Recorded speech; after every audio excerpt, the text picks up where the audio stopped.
The last roundup is a special episode for me. While most people see it as just another mediocre Applejack episode, I see it as the one that started it all. Which doesn't make a whole lot of sense considering I didn't even like the show after watching it. I actually really screwed myself over by viewing this one first because of all the inconsistencies.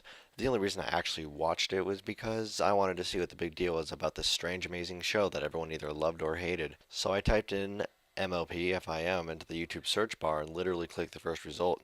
All in all, I wasn't super impressed and didn't even touch it again until I found out that some of my friends were fans. So I gave it another shot by viewing Party of One, which is when I really started to enjoy it. Back to the roundup though, the very beginning of the episode was actually a very big turnoff for me. It opens up with Applejack doing her training montage on a farm, wearing a Stetson with a southern accent, and she plans on going to a rodeo.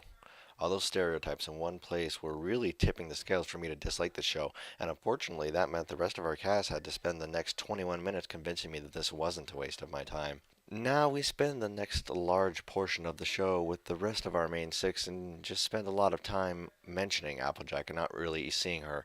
This is a big catch for a lot of people and something that bothered me when I rewatched this episode after joining the fandom. The first act has us all geared up for an Applejack episode when we spend the rest of our time with the other five effectively gives us an anti-Jack episode. Couple that with the fact that we have all this talk about rodeos and ribbons that aren't mentioned before or after this episode, and we're left with a very flawed piece of work. Now, that's not to say that it's all bad. I thought the shenanigans at the cherry sorting part were funny, and I thoroughly enjoyed the chase scene, but a couple of good parts in an otherwise unimpressive 20 minutes leaves one feeling unsatisfied, and unsatisfied is not the sensation you want when you're trying out a new show, hence why it was such a long time before I tried it again. So yeah, dear Princess Celestia, quite a while ago I learned that if you're trying out a new show, you should just start with the pilot episode like a normal person. Stay awesome, paradigm shift. P.S. Here's a link to a fanfic review. Hope you enjoy.